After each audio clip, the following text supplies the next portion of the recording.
Oke, hari ini kita akan membahas tentang kesetimbangan benda tegar.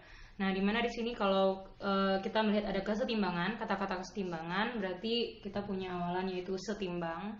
Nah, dimana benda setimbang artinya benda tersebut dalam keadaan yang diam. Yang diam artinya kalau kita mempelajari dinamika rotasi berarti benda tersebut tidak bergerak dan tidak berputar. Nah, tidak bergerak maksudnya di sini adalah tidak ada gaya yang bekerja atau jumlah-jumlah gaya yang bekerja itu sama dengan 0. Nah, sedangkan tidak berputar maksudnya di sini adalah jumlah momen gayanya yang terjadi pada sistem tersebut juga sama dengan 0. Oke, baiklah, pertama kita lihat dulu apa itu kesetimbangan titik. Nah, untuk kesetimbangan titik di sini sebuah benda yang dihubungkan dengan tali, lalu di sini terbentuk titik pertemuan di sini. Nah, maka di sini titik ini tidak bergerak atau tidak berputar. Nah, untuk kesetimbangan titik partikel yang terjadi di sini hanya kesetimbangan translasi saja. Seperti biasa, kita uraikan gaya yang bekerja pada sistem ini. Di sini sebuah benda M atau sebuah balok yang bermassa M dihubungkan dengan tali. Nah, di mana berarti kalau dia dihubungkan dengan tali, pada benda M ini bekerja di sini gaya berat. Oke, sebesar W. Lalu juga bekerja gaya tegangan tali. Di sini sebesar T1 dari titik partikel tersebut. Ini titik partikelnya. Berarti di sini bekerja gaya tegangan tali T1 dan bekerja gaya tegangan tali yang besarnya sebesar T2. Oke. Nah, berhubung di sini ada dua buah tegangan tali karena dia dihubungkan oleh dua utas tali, maka di sini kalau kita ingin melihat berapakah gaya tegangan tali yang dihasilkan oleh sistem ini, maka kita harus analisis masing-masing syarat yang terjadi pada kesetimbangan translasi ini. Nah, untuk kesetimbangan translasi sendiri di sini terjadi dia punya syarat bahwa sigma F-nya sama dengan 0. Jadi sigma F-nya sama dengan 0. Sigma F sama dengan 0 di sini maksudnya itu adalah sigma Fx-nya sama dengan 0 dan sigma Fy-nya juga sama dengan 0. Oke, sigma Fx dan sigma Fy-nya sama dengan 0. Itu untuk kesetimbangan translasi. Oke, baik, setelah kita uraikan gayanya, maka di sini kita masukkan ke syarat-syarat kesetimbangan translasi. Untuk syarat yang pertama yaitu sigma Fx sama dengan 0. Nah, berarti sigma Fx di sini maksudnya adalah gaya-gaya yang bekerja di sumbu X pada sistem ini. Oke, baiklah. Karena di sini tegangan talinya membentuk sudut, maka di sini kita harus lakukan uraian gaya yang bekerja. Oke, kita gambarkan dulu uraian gaya yang bekerja pada benda ini. Pada tegangan tali T1 berarti kita uraikan gayanya ke arah sumbu X-nya. Lalu uraikan gayanya lagi ke arah sumbu Y-nya. Lalu pada T2 juga diuraikan lagi gayanya. Karena kan tegangan tali T1 dan T2 ini belum terletak di sumbu X maupun di sumbu Y. Maka gayanya harus kita uraikan dulu. Lalu uraikan lagi tegangan tali T2-nya ke arah sumbu Y-nya. Oke. Ingat ya, ini berdempet, ada dua tanda panah, berarti artinya ada dua buah gaya yang bekerja di sana. Oke, berarti hasil penguraian gayanya, berarti kalau T1 ini sudutnya sebesar θ1, maka kalau kita lihat di sini ya, ini sudutnya θ1. Berarti yang ini juga sebesar θ1. Ingat ya, sudut yang bentuknya seperti ini. Kalau di sini θ1, di sini juga akan θ1. Itu di matematika itu. Kita belajar waktu SMP. Oke. Nah, berarti kalau ini besarnya sebesar θ2 sudutnya, yang ini juga besarnya sebesar θ2. Oke, maka hasil penguraiannya di sini, ini hasil penguraiannya adalah T2 cos θ2. Yang ini hasil penguraiannya T2 sin θ2. Kalau yang di sini, yang ini hasil penguraiannya, yang ini ya, yang ini hasilnya T1 sin θ1. Yang di sini T1 cos θ1. Oke, nah sudah ada beberapa uraian gaya. Gaya beratnya kita tidak perlu uraikan lagi karena sudah terletak di sumbu Y. Oke, sekarang kita lihat, kita kumpulkan gaya-gaya yang bekerja di sumbu X-nya. Di sini ada T1 cos theta 1, lalu ada T2 cos theta 2. Hanya itu saja yang bekerja di sumbu X. Berarti kita lihat, kalau arahnya ke kanan itu positif, kalau arahnya ke kiri itu negatif. Sekarang yang arahnya ke kanan kan T2 cos theta 2. Berarti kita masukkan ke persamaan T2 cos theta 2. Lalu di sini ke kiri arah panahnya T1 cos theta 1. Berarti T1 cos theta 1 harus sama dengan 0. Nah, berarti kita bisa bikinkan persamaannya. T2 cos theta 2 sama dengan T1 cos theta 1 gitu. Itu untuk persamaan yang pertama. Ini persamaan kita yang pertama. Lalu kita lihat lagi dari sigma FY-nya.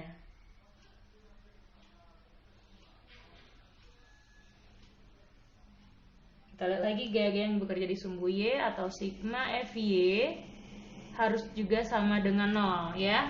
Nah, berarti kita kumpulkan gaya-gaya yang bekerja di sumbu Y. Oke, gaya di sumbu Y di sini ada T2 sin theta 2, ada T1 sin theta 1, lalu ada W.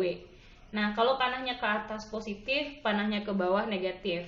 Oke, berarti di situ ada T1 sin theta 1 yang positif karena panahnya ke atas, lalu ditambah T2 sin theta 2, dia juga positif karena panahnya ke atas, lalu dikurang W. Kenapa dikurang W? Karena W gayanya ke bawah.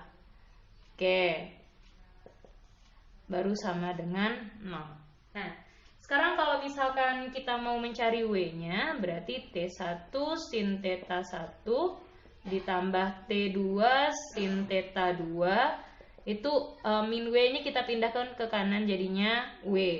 Nah, ini yang kita ambil jadi persamaan yang kedua. Nah, nanti tinggal disubstitusikan aja salah satu persamaan yang kalian dapat atau besaran yang kalian dapat, lalu masukkan ke persamaan 1 atau persamaan 2 ini. Contoh, misalkan dari persamaan 1 nanti dapat nilai nilai T1 misalkan. Nah, masukkan lagi untuk mencari T2-nya ke persamaan yang kedua, begitupun sebaliknya. Tinggal mensubstitusi. Ini kalau cara panjangnya. Jadi, analisis satu-satu, masing-masing syaratnya apa, kita pakai syaratnya. Jadi setelah kita tahu syarat kesetimbangan translasi itu, kita menganalisis soal ini melalui syaratnya. Uraikan gayanya, lalu analisis, masukkan ke syaratnya. Untuk cara cepatnya ada. Sekarang kita lihat cara cepatnya. Itu bagaimana. Tapi tetap aja kita harus uraikan uraian gayanya ya. Oke, pada benda M tadi di sini ada gaya berat. Lalu di sini ada gaya T1-nya, tegangan tali 1. Ini ada T2-nya atau tegangan tali 2. Nah, untuk cara cepatnya kita tinggal menggunakan aturan sinus ya. Kita tinggal gunakan aturan sinus. Maksudnya seperti ini. Kalau di sini kita misalkan di sini ada theta 1, theta 2, maka yang kita pakai sudutnya sekarang bukan sudut theta 1, theta 2 lagi. Nah, jadi ini kita bisa gunakan aturan sinus. Gunakan aturan sinus ya. Yang kita gunakan itu aturan sinus aja. Nah, sekarang gimana cara menggunakan aturan sinus? Kita lihat di sini. Jadi kita misalkan sudut ini kan ada 3 buah ya, seperti segitiga seperti ini. Nah, jadi ini kita misalkan dengan alfa. Ini kita misalkan dengan alfa. Yang ini kita misalkan dengan beta, yang ini kita misalkan dengan gamma. Ya. Jadi kita buatkan masing-masing pemisalannya. Ini kita misalkan dengan alfa, lalu yang di sebelahnya itu dengan beta. Ya, dengan beta, dan yang di atas ini dengan gamma. Nah, setelah kita buat pemisalan seperti itu, maka bisa dirumuskan untuk menggunakan cara cepatnya dengan menggunakan aturan sinus. Jadi T1, tegangan tali T1 dibagi dengan sin dari sudut yang ada di depan T1. Oke. Sudut ini T1, di seberangnya ini kan sudut beta, berarti per sin beta.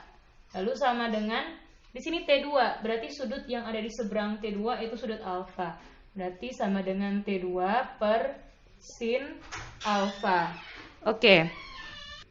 Lalu di sini kita ada gaya berat ya. Gaya berat sudut di depannya atau di seberangnya adalah sudut gamma. Berarti W per sin dari sudut gamanya. Nah, ini yang kita jadikan rumus cepatnya. Oke, ini untuk rumus cepatnya. Jadi kami boleh pakai yang mana, Bu? Kalian boleh pakai senyaman-nyamannya kalian mau pakai yang mana. Ya, boleh pakai cara cepatnya atau boleh pakai kalian analisis masing-masing satu. Konsekuensinya kalau cara cepat ya kalian memperbanyak mengingat rumus. Tapi kalau langkahnya yang diingat itu nggak akan memperbanyak, kita mengingat rumus. Oke, sekarang kita coba dulu untuk masuk ke soalnya. Ya, sebentar. Ini harus hati-hati. Di sini theta 1 kalau sudut alfanya di sini tidak sama dengan theta 1 ya. Jadi kalau saya misalkan seperti ini ada sudut. Nah, misalkan seperti ini. Nah, lalu ini. Ya, ini sudutnya theta 1, tapi yang ini tidak theta 1 nih. Yang theta 1 itu hanya sampai ini aja. Kalau ini dibikin seperti ini yang theta 1. Berarti kalau ini sampai di sini, berarti ini yang sudut beta ya. Jadi ini yang sudut alfa yang ditunjukkan pada gambar. Berarti alfa itu sama dengan theta 1. Ini theta 1, ini kan sudutnya siku-siku. Ditambah 90 derajat. Gitu cara mencarinya. Ya kan? Nah, jadi jangan langsung masukkan itu theta 1, tidak. Oke, sekarang kita lihat contoh soalnya. Jadi T1 dan T2 itu gaya tegangan tali dari masing-masing talinya. W itu adalah gaya berat, di mana W ini kan bisa kita cari ya. Yang W itu sama dengan M kali G. Jadi bisa dicari seperti itu, massa dikali dengan percepatan gravitasi. Oke, kita lihat dulu contoh soalnya. Oke, kita lihat contohnya sekarang. Sebuah balok bermassa 10 kg digantungkan pada tali seperti pada gambar. Nah, di sini ada balok yang massanya 10 gram digantung oleh T1 dan T2, tali 1 dan tali 2. Di mana tali dan bagian atapnya itu membentuk sudut 60 derajat dan 30 derajat. Oke, bila percepatan gravitasi 10 meter per sekon kuadrat, tentukanlah besar tegangan tali. Nah, di sini tegangan tali siapa yang diminta? Karena dia tidak sebutkan di sini T1 atau T2, berarti yang diminta adalah kedua-duanya, baik itu T1 dan T2. Oke, nah sekarang kita cari pakai cara cepat. Pakai cara cepat aja ya. Oke, kita lanjut pakai cara cepat. Berarti kita uraikan dulu gaya yang bekerja. Di sini ada gaya beratnya sebesar W. Lalu di sini ada tegangan tali T1. Lalu di sini ada tegangan tali, ini besarnya sebesar T2. Gitu ya Bu, yang mana yang panjang, yang mana yang pendek, itu terserah aja ya, karena kita hanya menggambarkan saja. Oke, nah berarti di sini sudut yang dibentuk oleh T1 dengan yang di bawah ini, Bu, apakah ini tali? Enggak, itu kalau kita lihat itu hanya centengan aja, penyangkut, penghubung. Oke, berarti ini yang kita misalkan dengan alfa, ini kita misalkan dengan beta, dan ini kita misalkan dengan gamma. Oke, berarti ini kita misalkan dengan gamma, gitu ya. Nah, sekarang kalau kita pakai cara cepat, berarti kita gunakan aturan kosinus. Berarti ini beratnya kita cari dulu nih.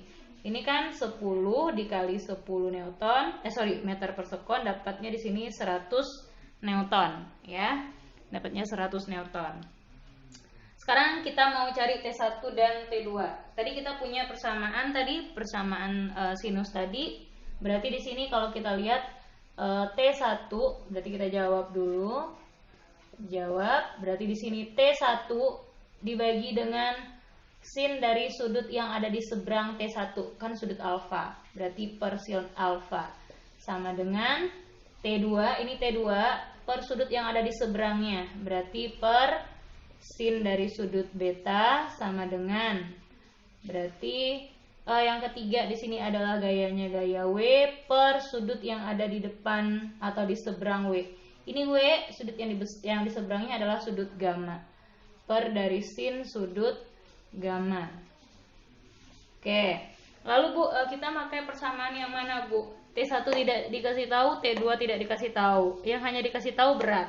Berarti kalau kita mau cari T1, berarti kita pakai nih T1 per sin alfa sama dengan W per sin gamma.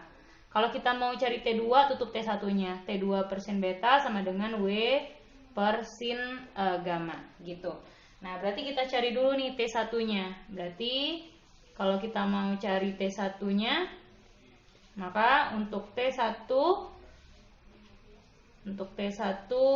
per sin alfa sama dengan W per sin gamma gitu ya. Berarti T1 sin alfanya. Oke, kalau Ibu pisah nih sudutnya, berarti sin alfanya gini ya. Nah, sudut ini baru 30 derajat ya kan, sama yang ini nih. Yang ini. Ini 30 derajat. Tambah ke bawahnya lagi, ini kan siku-siku ya. Tambah 90 derajat. Berarti sudutnya sin 30 derajat ditambah 90. Karena ini ke bawah itu kan siku-siku dia. Ya. Nah, sama dengan di sini W-nya di situ 100 Newton per sin. Yang ini lagi. Ini kalau kita kasih garis lurus di sini, garis bantu, yang 60 ini dia 60. Ya kan? Ini dia yang besarnya 60. Yang ini nih, yang ini. Nah, itu yang besarnya 60. Kalau sampai sini ya tambah lagi kan sudutnya siku-siku, tambah lagi 90. Berarti ini 60 derajat ditambah 90 derajat. Oke. Nah, gitu caranya. Ini Ibu hapus, ini juga Ibu hapus. Oke. Ini hanya tadi garis bantu untuk menentukan sudut ya. Oke, berarti di sini T1 dibagi dengan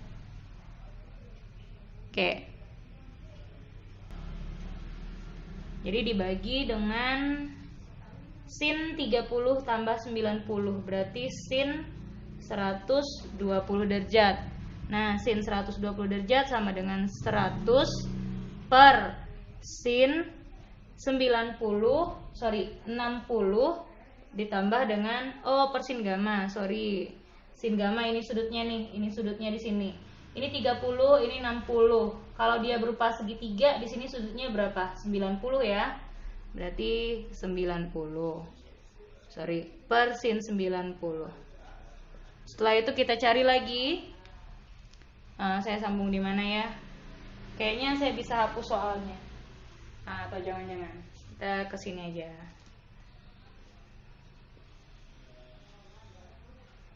Oke, berarti di sini T1 per sin 120. Oke, sin 120 itu setengah akar 3 sama dengan 100 per sin 90 itu kan sama dengan 1 ya. Oke, kalau tidak terlihat saya tutup di sini nih. Bisa ya? Jadi ini 100 per 1 ya. Berarti kan kita bisa kali silang.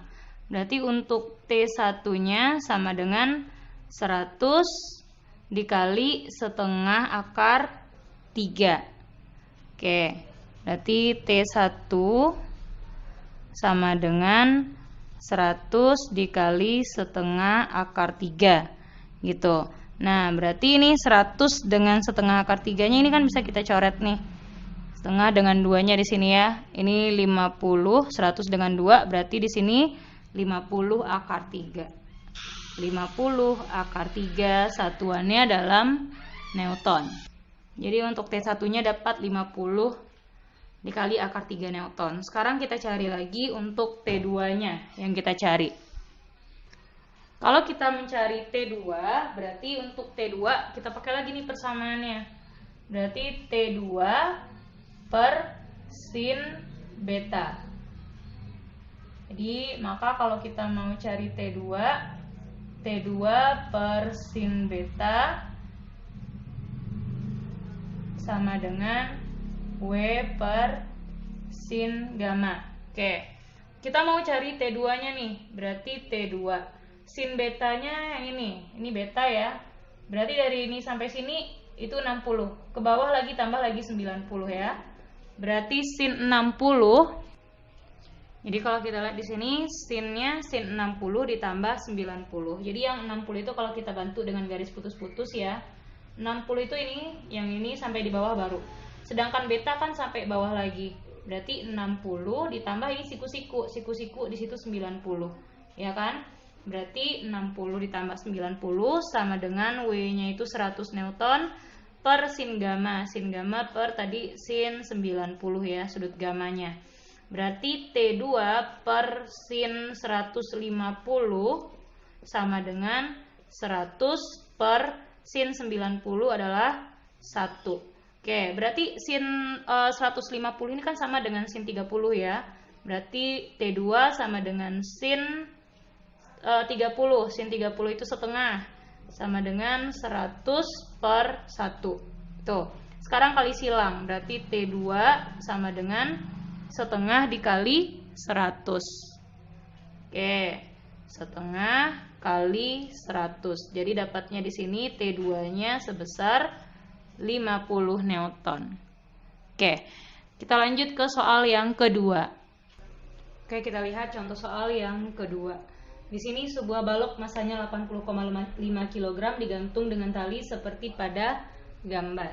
Nah, tadi sedikit berbeda bentuk talinya. Kalau tadi berbentuknya seperti segitiga gitu ya sistemnya, sekarang seperti trapesium gitu. Tentukanlah besar gaya tegangan tali TA. Nah, berarti itu yang ditanyakan. Caranya sama walaupun bentuk sistemnya berbeda, tapi caranya sama. Kita tetap menguraikan gayanya. Pada bendanya kita ada gaya berat, di mana gaya berat itu kan M kali G ya. Berarti di sini 80,5 dikali 10 dapatnya di sini 805 Newton. Lalu kita gambarkan gaya tegangan tali TA-nya ke arah kanan, ke arah kiri, TB-nya seperti ini.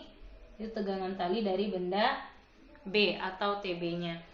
Nah, berarti kita misalkan ini dengan sudut alfa, ini dengan sudut beta, lalu yang ini itu yang kita misalkan dengan sudut gamma. Nah, sama seperti yang tadi, yang ditanyanya di sini adalah TA kan. Berarti kalau pada gambar ini kita punya persamaan sinusnya TA per sin. TA di seberangnya ada sudut beta, berarti per sin beta sama dengan ada TB per ini TB, sudut yang di seberangnya sudut alfa kan, berarti per sin alfa sama dengan, lalu ada gaya W, berarti W per sudut di seberangnya gaya W adalah sudut gamma, berarti per sin gamma. Oke, karena kita hanya mencari TA dan TB tidak dikasih tahu, berarti kita bisa pakai persamaan TA per. Oke, hari ini kita akan membahas tentang kesetimbangan benda tegar. Nah, dimana di sini kalau kita melihat ada kesetimbangan, kata-kata kesetimbangan berarti kita punya awalan yaitu setimbang. Nah, dimana benda setimbang artinya benda tersebut dalam keadaan yang diam. Yang diam artinya kalau kita mempelajari dinamika rotasi berarti benda tersebut tidak bergerak dan tidak berputar. Nah, tidak bergerak maksudnya di sini adalah tidak ada gaya yang bekerja atau jumlah-jumlah gaya yang bekerja itu sama dengan 0. Nah, sedangkan tidak berputar maksudnya di sini adalah jumlah momen gayanya yang terjadi pada sistem tersebut juga sama dengan 0. Oke, baiklah, pertama kita lihat dulu apa itu kesetimbangan titik. Nah, untuk kesetimbangan titik di sini sebuah benda yang dihubungkan dengan tali, lalu di sini terbentuk titik pertemuan di sini. Nah, maka di sini titik ini tidak bergerak atau tidak berputar. Nah, untuk kesetimbangan titik partikel yang terjadi di sini hanya kesetimbangan translasi saja. Seperti biasa, kita uraikan gaya yang bekerja pada sistem ini. Di sini sebuah benda M atau sebuah balok yang bermassa M dihubungkan dengan tali. Nah, di mana berarti kalau dia dihubungkan dengan tali, pada benda M ini bekerja di sini gaya berat. Oke, sebesar W.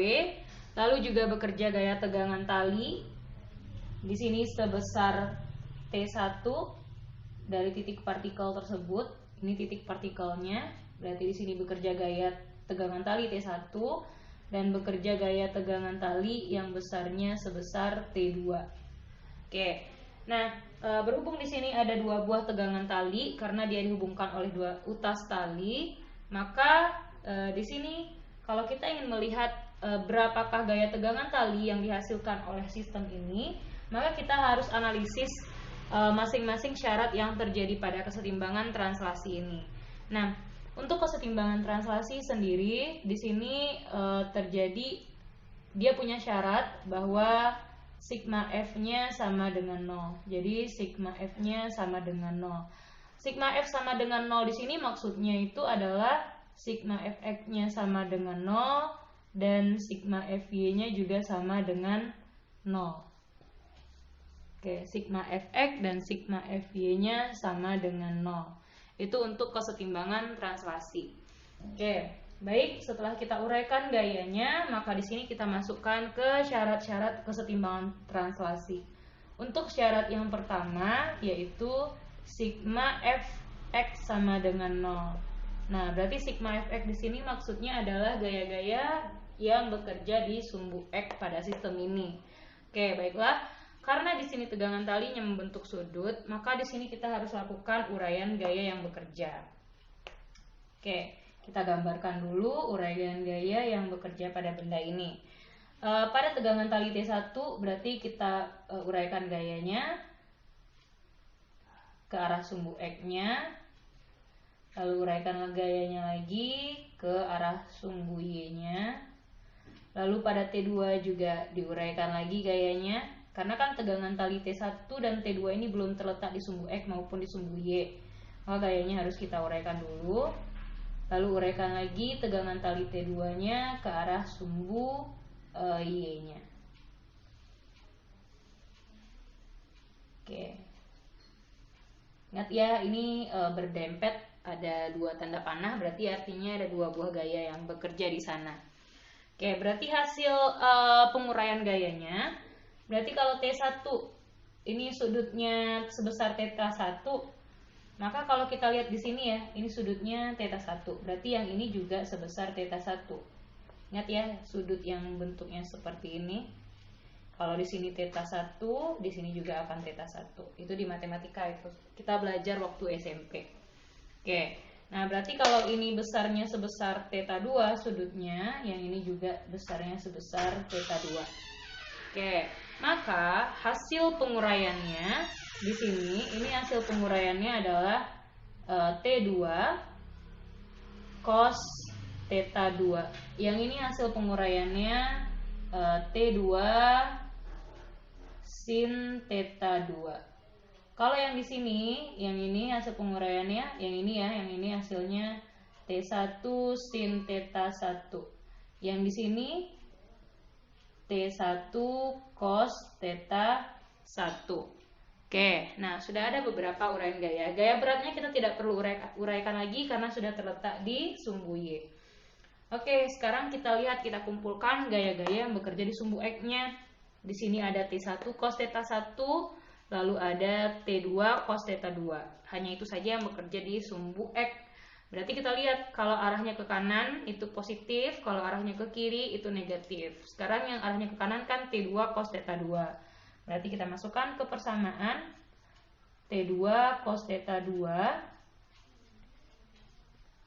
Lalu di sini ke kiri arah panahnya T1 cos θ1. Berarti T1 cos θ1 harus sama dengan 0. Nah, berarti kita bisa bikinkan persamaannya. T2 cos θ2 sama dengan T1 cos θ1 gitu. Itu untuk persamaan yang pertama. Ini persamaan kita yang pertama. Lalu kita lihat lagi dari sigma Fy-nya.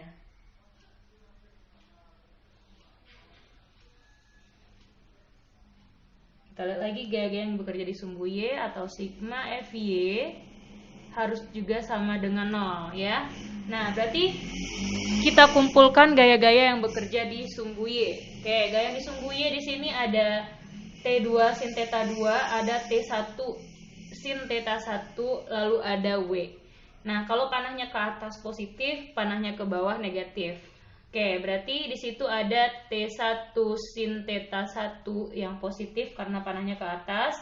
lalu ditambah T2 sin theta 2, dia juga positif karena panahnya ke atas, lalu dikurang W. Kenapa dikurang W? Karena W gayanya ke bawah. Oke, baru sama dengan 0.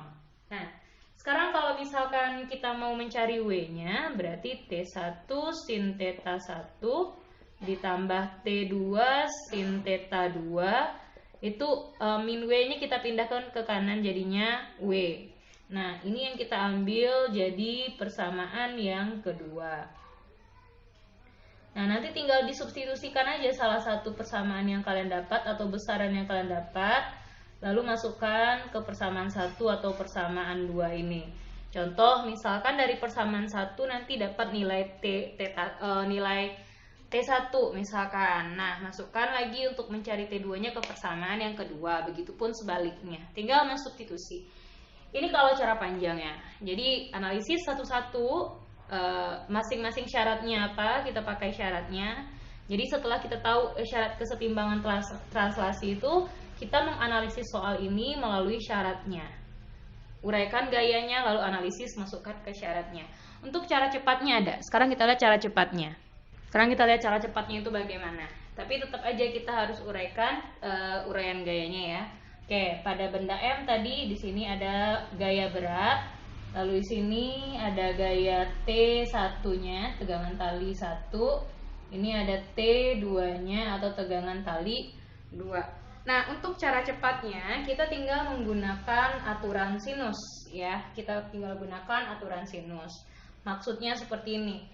Kalau di sini kita misalkan di sini ada theta 1, theta 2, maka yang kita pakai sudutnya sekarang bukan sudut theta 1, theta 2 lagi. Nah, jadi ini kita bisa gunakan aturan sinus. Gunakan aturan sinus ya, yang kita gunakan itu aturan sinus aja. Nah, sekarang gimana cara menggunakan aturan sinus? Kita lihat di sini. Jadi kita misalkan sudut ini kan ada 3 buah ya, seperti segitiga seperti ini.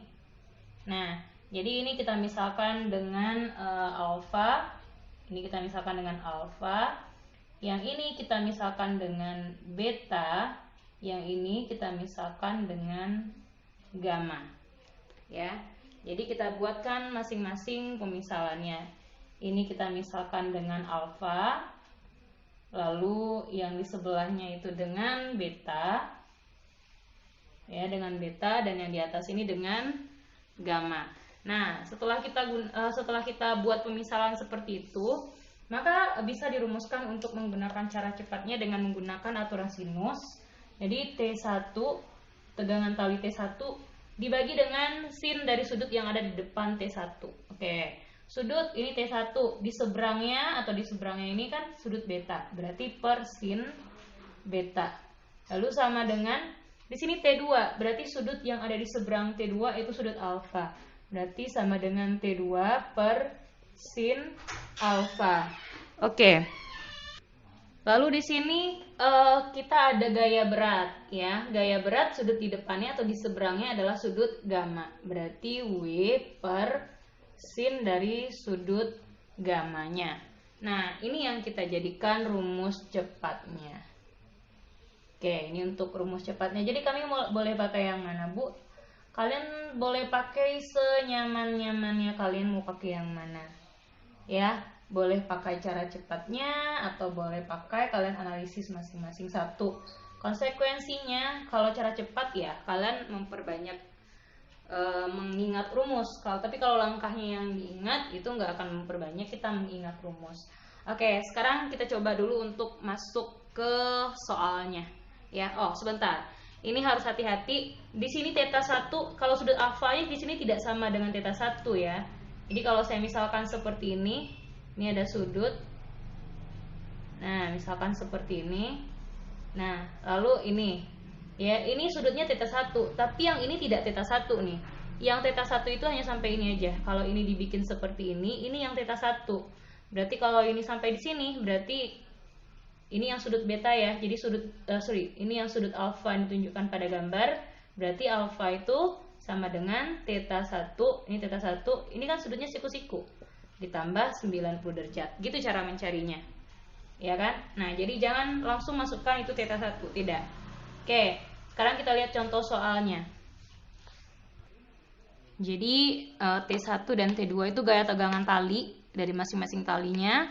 W itu adalah gaya berat, di mana W ini kan bisa kita cari ya. Yang W itu sama dengan M kali G. Jadi bisa dicari seperti itu. Massa dikali dengan percepatan gravitasi. Oke, kita lihat dulu contoh soalnya. Oke, kita lihat contohnya sekarang. Sebuah balok bermassa 10 kg digantungkan pada tali seperti pada gambar. Nah, di sini ada balok yang masanya 10 gram digantung oleh T1 dan T2, tali 1 dan tali 2. Di mana tali dan bagian atapnya itu membentuk sudut 60 derajat dan 30 derajat. Oke, bila percepatan gravitasi 10 meter per sekon kuadrat, tentukanlah besar tegangan tali. Nah, di sini tegangan tali siapa yang diminta? Karena dia tidak sebutkan di sini T1 atau T2, berarti yang diminta adalah kedua-duanya, baik itu T1 dan T2. Oke, nah sekarang kita cari pakai cara cepat. Pakai cara cepat aja ya.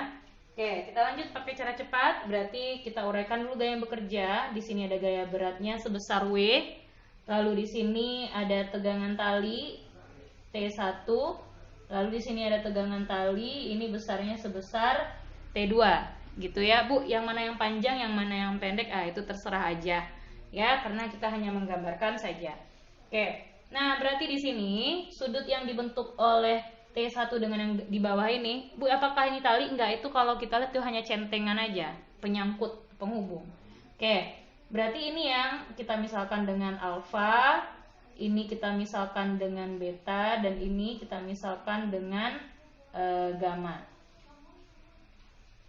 Oke, berarti ini kita misalkan dengan gamma, gitu ya. Nah, sekarang kalau kita pakai cara cepat, berarti kita gunakan aturan kosinus. Berarti ini beratnya kita cari dulu nih. Ini kan 10 dikali 10 meter per sekon, dapatnya di sini 100 newton, ya. Dapatnya 100 newton. Sekarang kita mau cari T1 dan T2. Tadi kita punya persamaan sinus tadi. Berarti di sini kalau kita lihat T1, berarti kita jawab dulu. Jawab, berarti di sini T1 dibagi dengan sin dari sudut yang ada di seberang T1, kan sudut alfa. Berarti per sin alfa sama dengan T2, ini T2 per sudut yang ada di seberangnya. Berarti per sin dari sudut beta sama dengan, berarti yang ketiga di sini adalah gayanya gaya W per sudut yang ada di depan atau di seberang W. Ini W, sudut yang di seberangnya adalah sudut gamma. Per dari sin sudut gamma. Oke. Lalu Bu, kita pakai persamaan yang mana Bu? T1 tidak dikasih tahu, T2 tidak dikasih tahu. Yang hanya dikasih tahu berat. Berarti kalau kita mau cari T1, berarti kita pakai nih T1 per sin alfa sama dengan W per sin gamma. Kalau kita mau cari T2, tutup T1-nya. T2 per sin beta sama dengan W per sin gamma, gitu. Nah, berarti kita cari dulu nih T1-nya. Berarti kalau kita mau cari T1-nya, maka untuk T1 per sin alfa sama dengan W per sin gamma, gitu ya. Berarti T1 sin alfanya.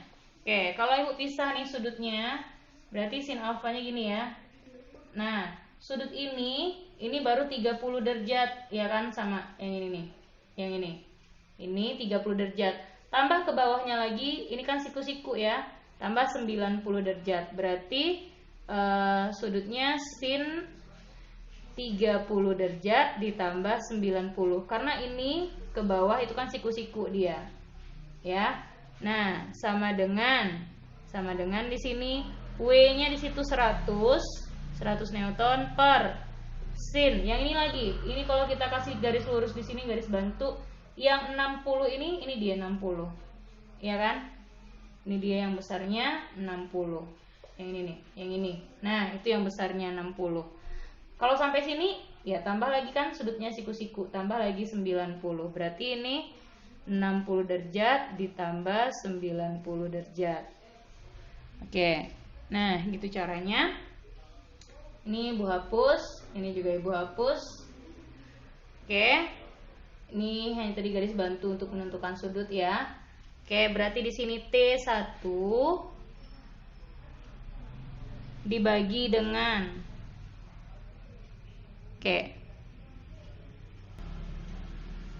jadi dibagi dengan sin 30 tambah 90, berarti sin 120 derajat.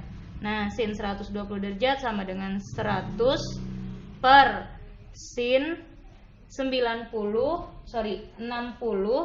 ditambah dengan per sin gamma, sin gamma ini sudutnya nih, ini sudutnya di sini. Ini 30, ini 60. Kalau dia berupa segitiga, di sini sudutnya berapa? 90 ya. Berarti 90. Per sin 90. Setelah itu kita cari lagi. Saya sambung di mana ya? Kayaknya saya bisa hapus soalnya. Atau jangan-jangan kita kesini aja.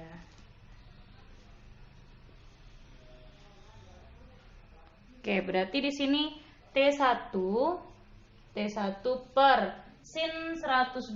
Oke, sin 120 itu setengah akar 3 sama dengan 100 per sin 90 itu kan sama dengan 1 ya. Oke, kalau tidak terlihat saya tutup di sini nih. Bisa ya?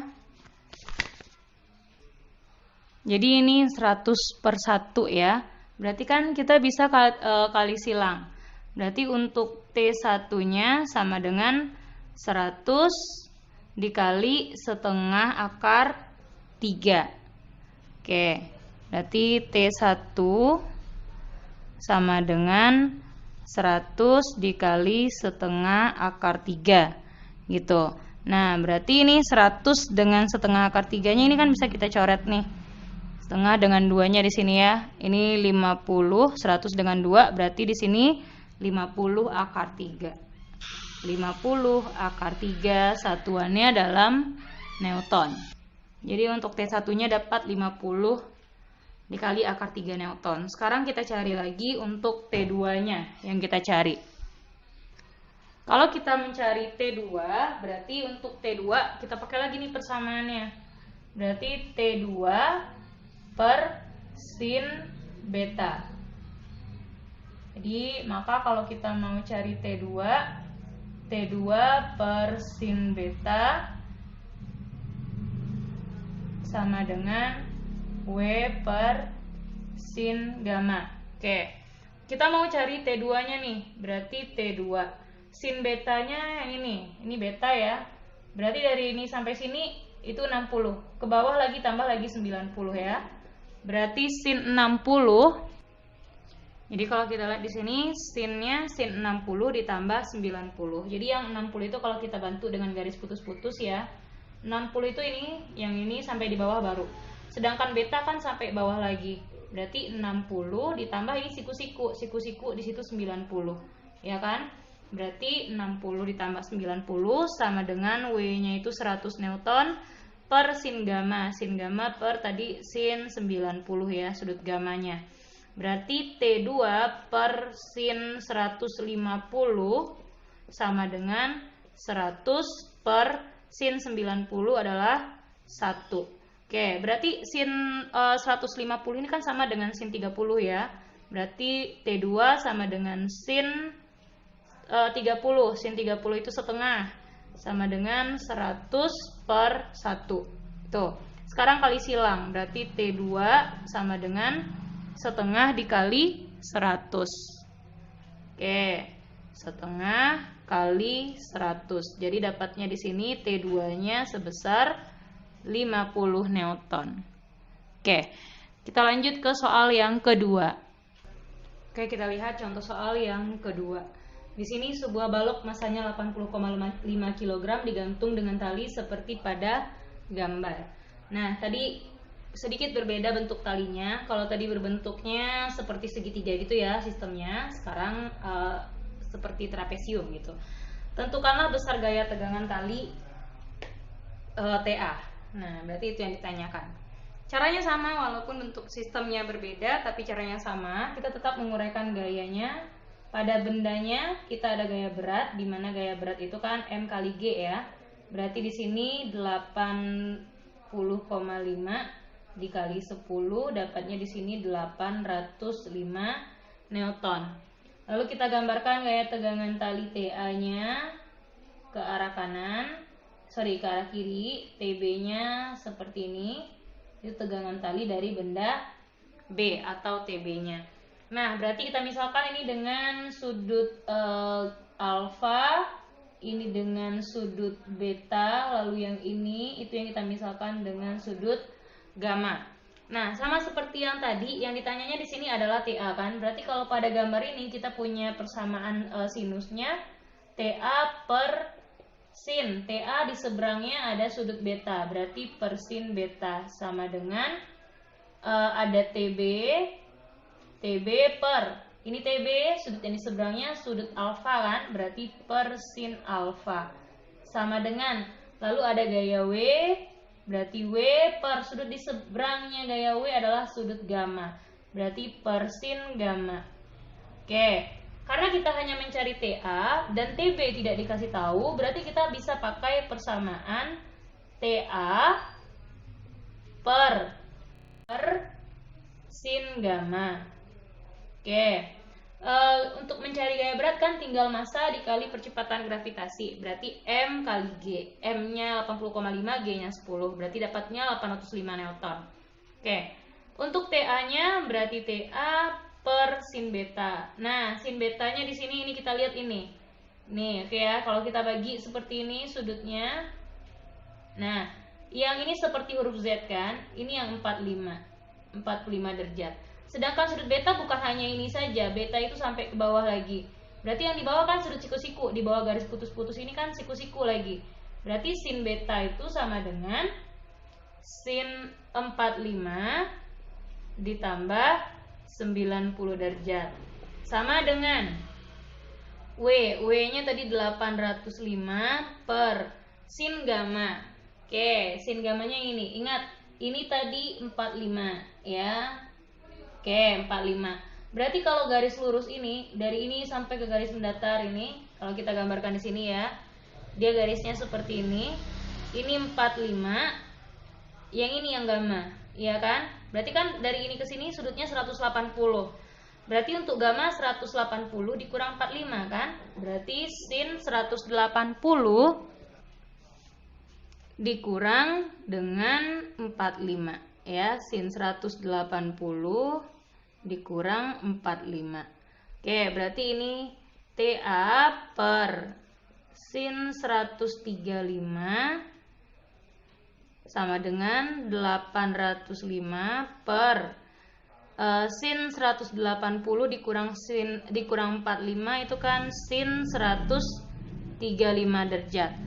Oke, berarti kita pindah sini. Maka kita bisa cari di sini TA sin 105, sin 105 35 di kiri, sin 135 di kanan. Ini kan bisa dicoret. Tinggal sisanya di sini 1 ya, ini 1 juga.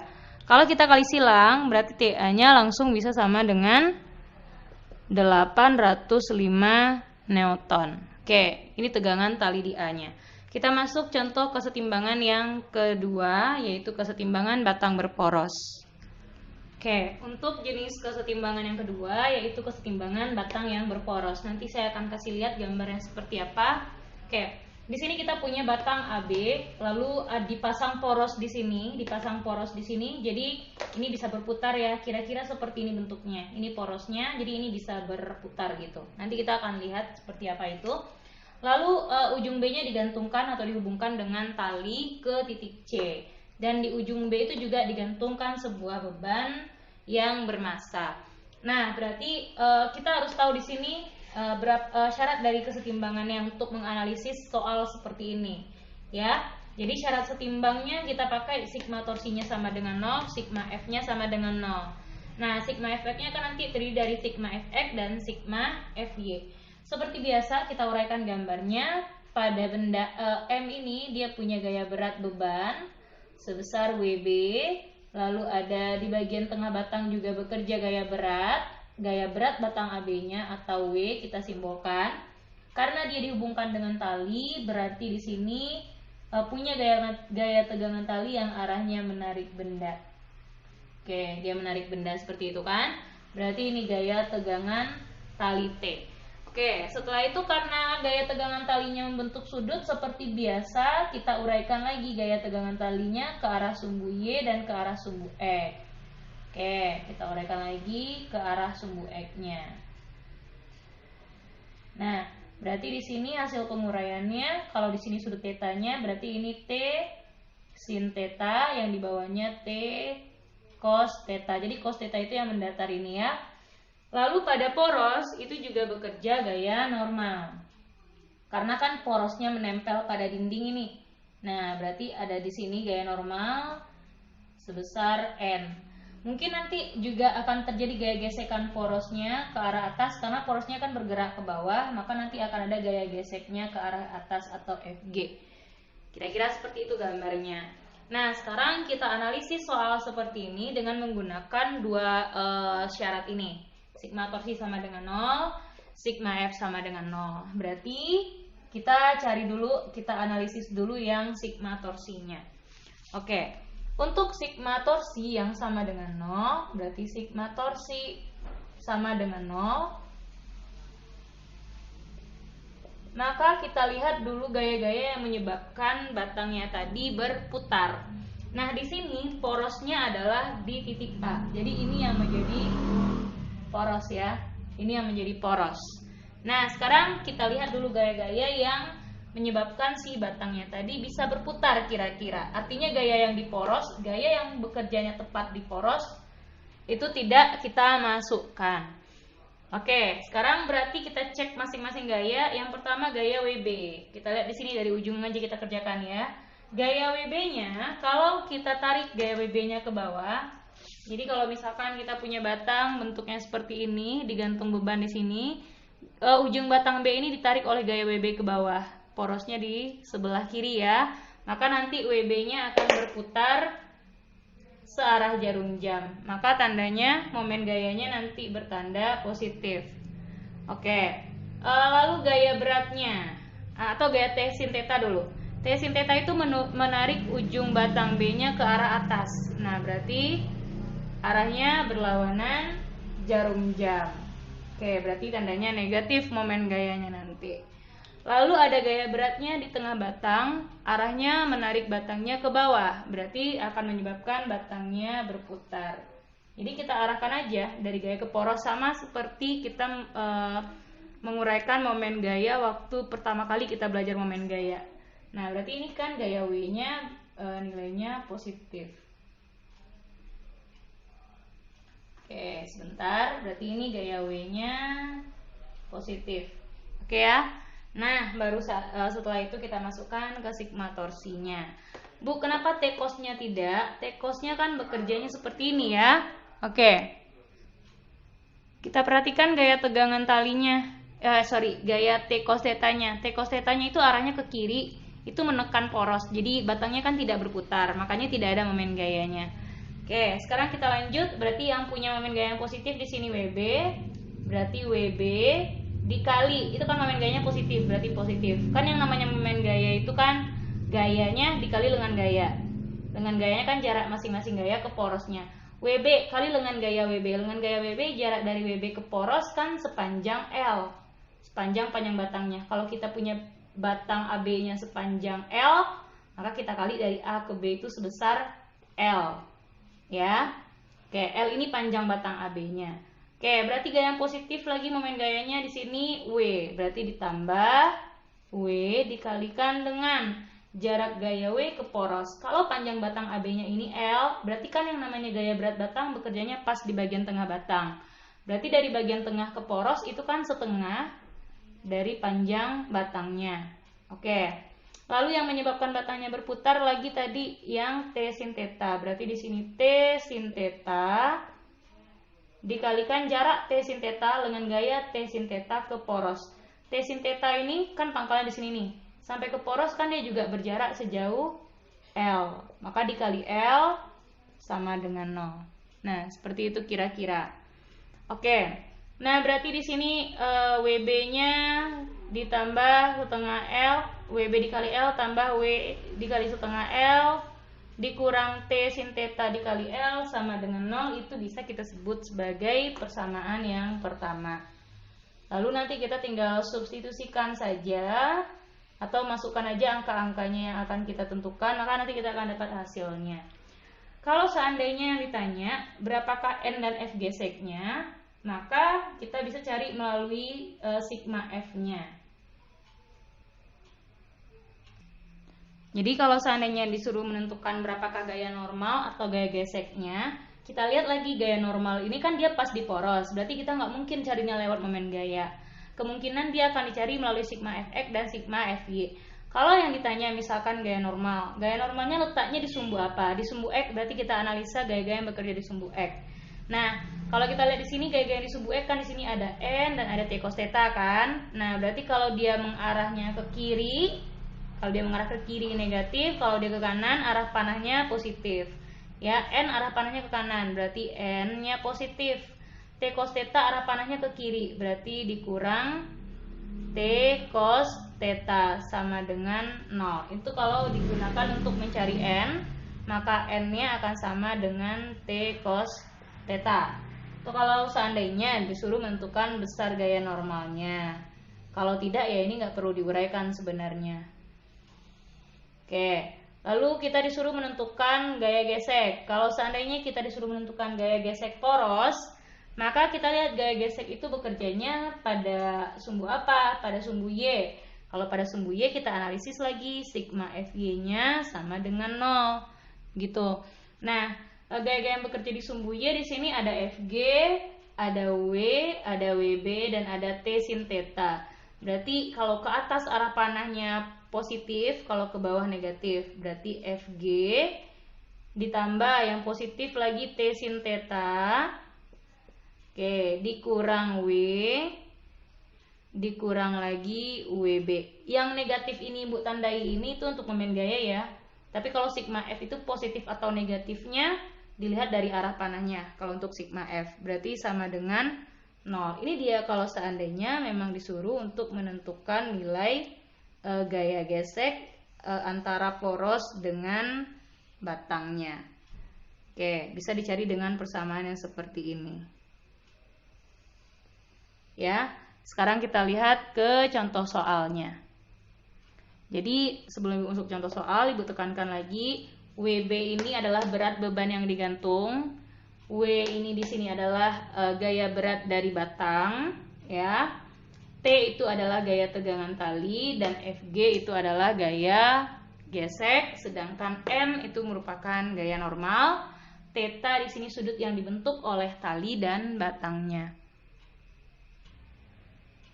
Ini dia maksud dari persamaannya. Kita lihat contoh soal yang selanjutnya. Oke, baiklah kita lanjut ke soal yang ketiga, yaitu batang PR yang panjangnya L dan beratnya 50 Newton berada dalam keadaan setimbang seperti pada gambar.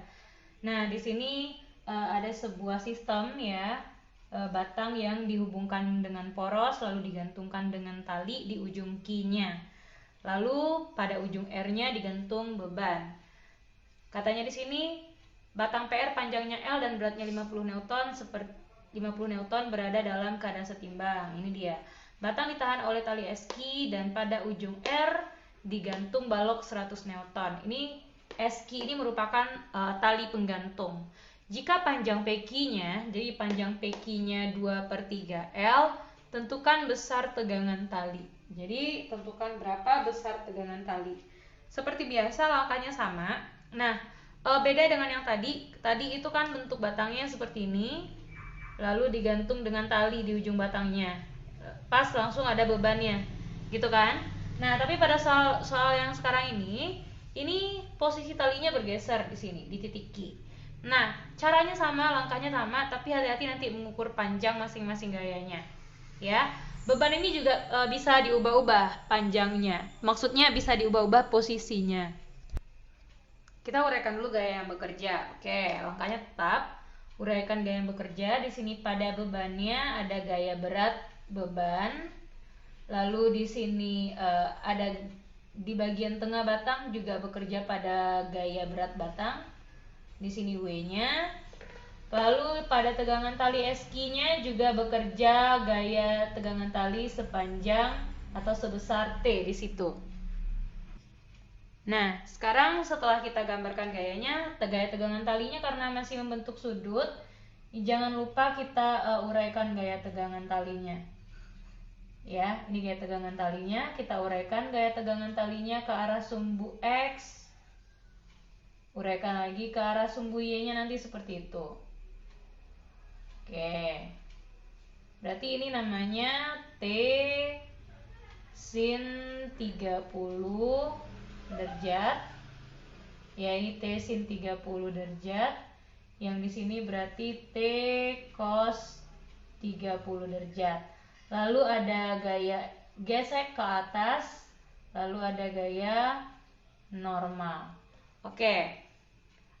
Sekarang yang harus kita lakukan, jadi yang harus kita lakukan sekarang adalah lihat syarat kesetimbangannya. Ya, berarti pada batang berporos, karena ditanya di sini tegangan tali, berarti kita bisa langsung kan pakai momen gaya tadi kan?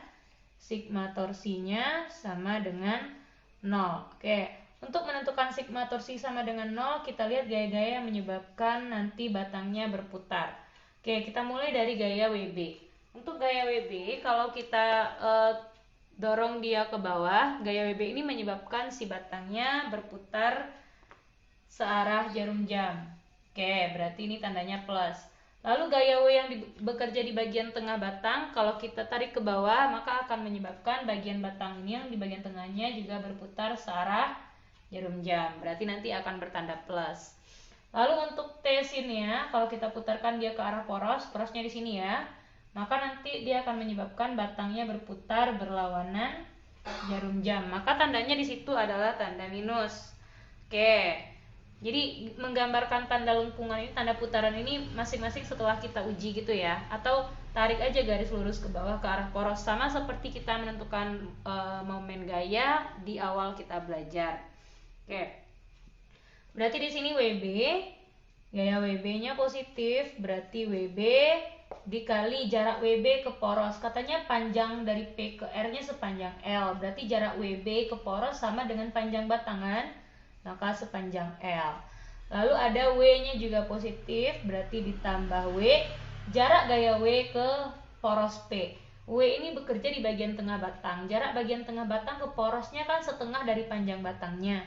Berarti dikali setengah L, begitu. Lalu jarak tegangan tali T sin theta ke bagian poros. Nah, berarti T sin theta-nya kan momennya negatif ya. T sin theta dikali jarak dari T sin theta itu di titik Q ke titik poros ke P. Berarti sepanjang L P Q itu yang sama dengan 0. Nah, sekarang kita masukkan angka-angkanya lagi. Berarti di sini WB-nya berat baloknya katanya. Pada ujung batang R digantung balok 100 Newton. Berarti di sini kan yang WB-nya itu yang 100 Newton.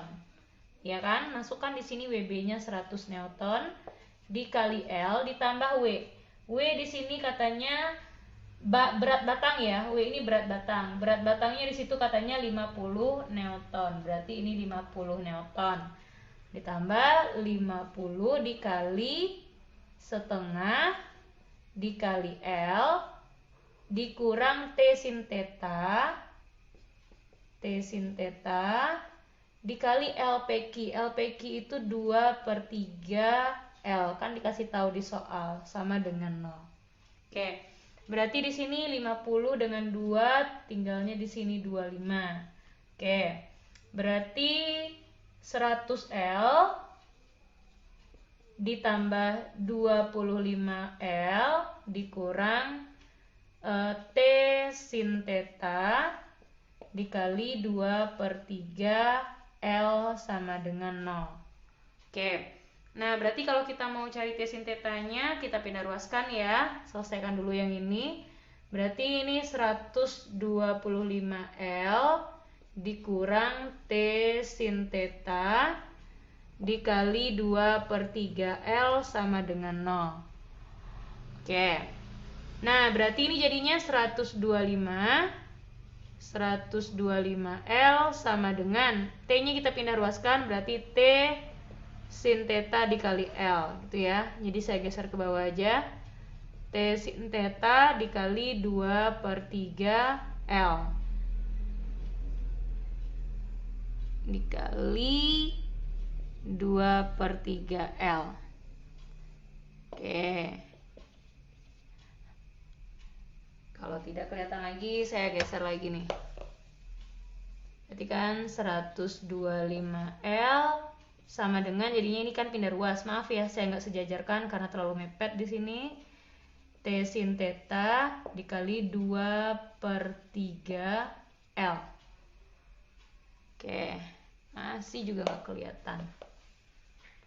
125L sama dengan T sin theta kali 2/3L. Oke, nah baru kita bisa sederhanakan dia. Yang ruas kiri dengan ruas kanan, L dengan L bisa disederhanakan. Berarti tinggal di sini kali silang ya. 3 kali 125, 3 kali 125 sama dengan 2 T sin theta. 2 T sin tetanya 30.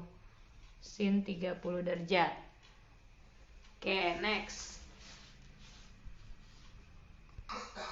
Jadi kan jadinya 3 kali 125 sama dengan 2 T sin tetanya 30 kan. Di sini kita lihat tetanya 30. Oke, kita lanjut.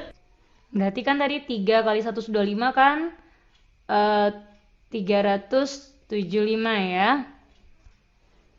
Sama dengan tadi 2 T sin theta ya. 2 dikali T sin 30 kan setengah. Nah, di sini bisa kita coret lagi antara 2 dengan 2-nya. 2 dengan 2-nya di sini. Berarti itu kan sama dengan T kali 1 sama dengan T sama dengan 375 Newton. Jadi besar tegangan talinya adalah 375 Newton. Nah, ini trik selanjutnya.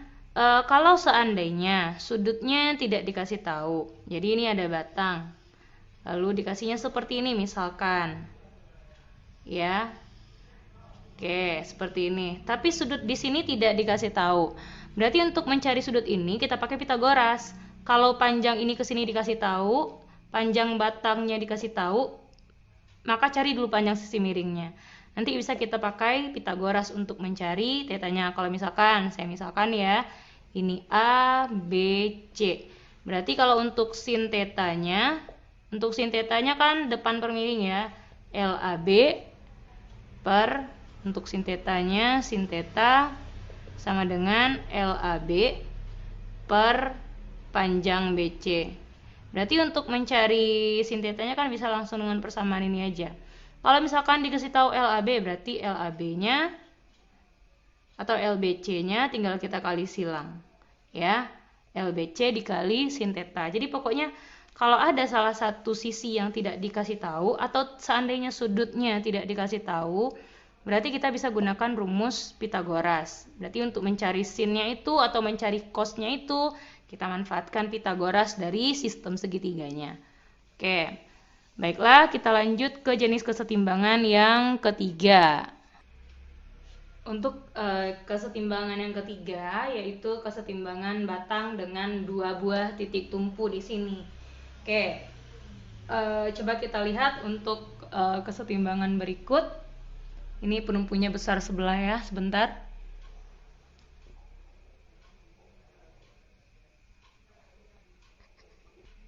Oke. Nah, jadi kalau seperti ini, berarti batangnya sama dengan yang tadi. Kita uraikan masing-masing gaya yang bekerja pada sistem ini. Nah, biasanya ini yang ditanya adalah gaya tahan yang berada di titik A, gaya tahan batang di titik A, dan gaya tahan batang di titik B. Jadi tugas kita di sini menguraikan gaya-gaya yang bekerja. Karena pada batang AB ini pasti dia punya gaya berat dari bagian tengah batangnya arahnya ke bawah sebesar W.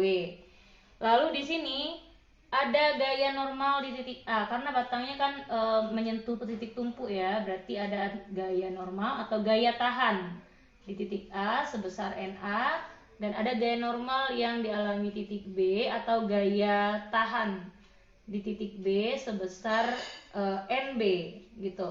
Nah, karena di sini ada orang di atasnya, maka ada di sini gaya berat yang dialami oleh orang ya.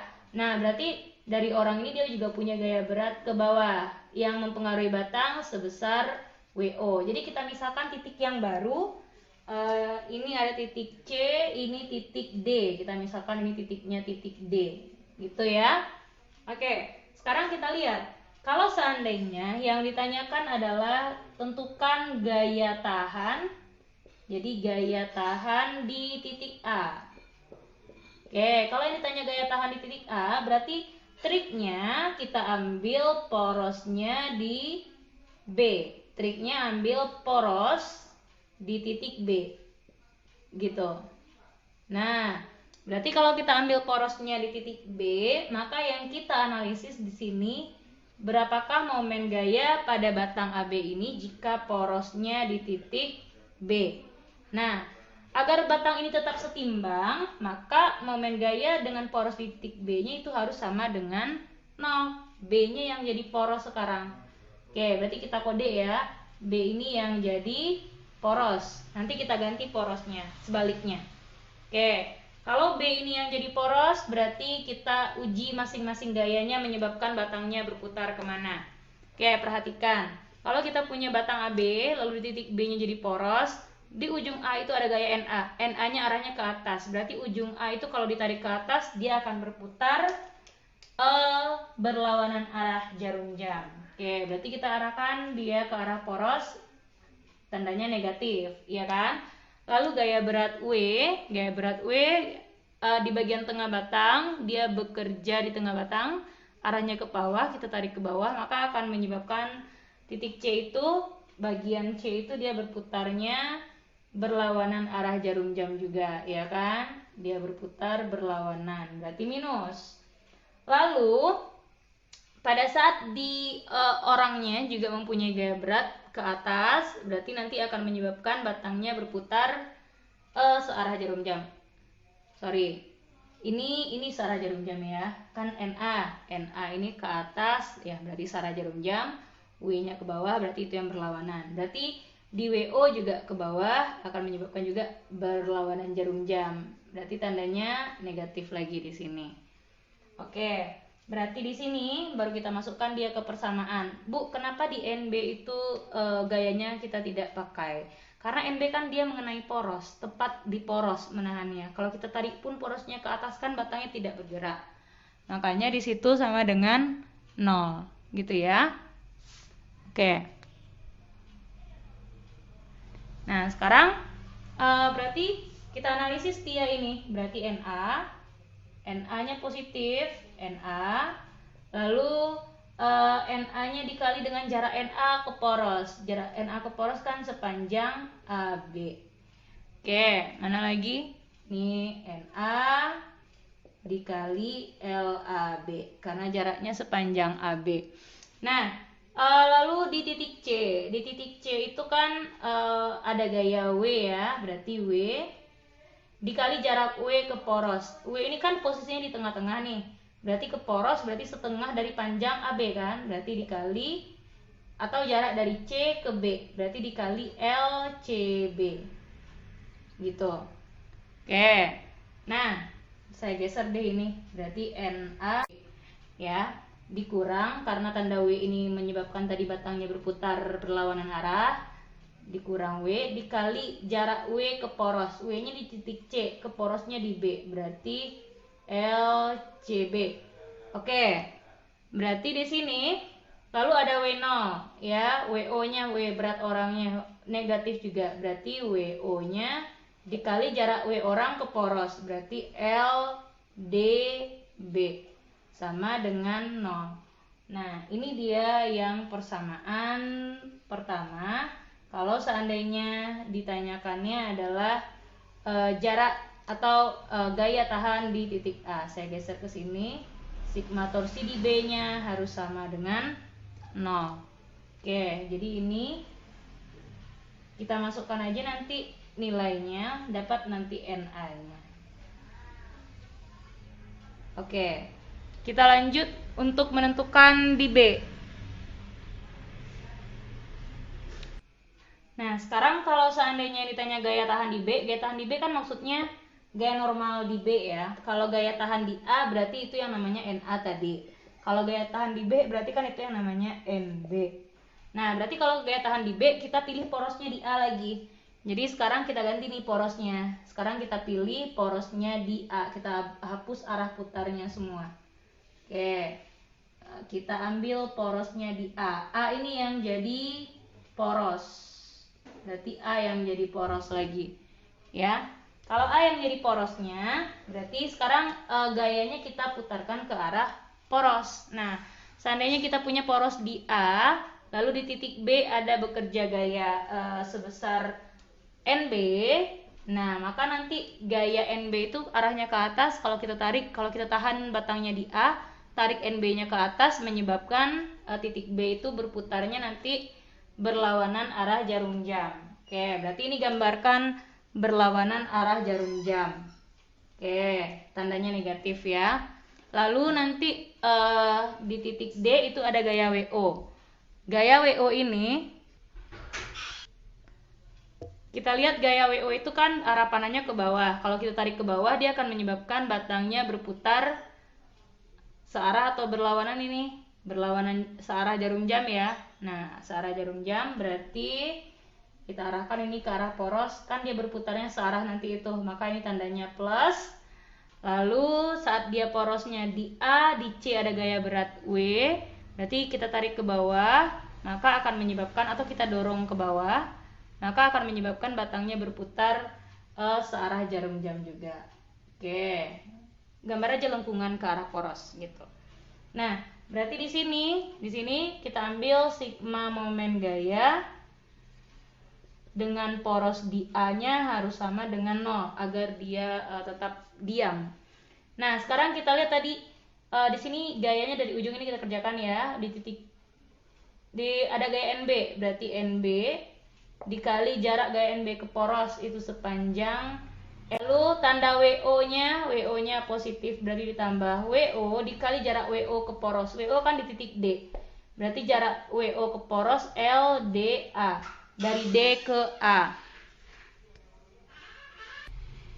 Oke. Lalu di sini ada gaya berat W yang di bagian tengah batang kita tarik ke bawah, itu menyebabkan batangnya berputar. A yang jadi poros ya. A yang jadi poros. Oke, W-nya kita tarik ke bawah nih.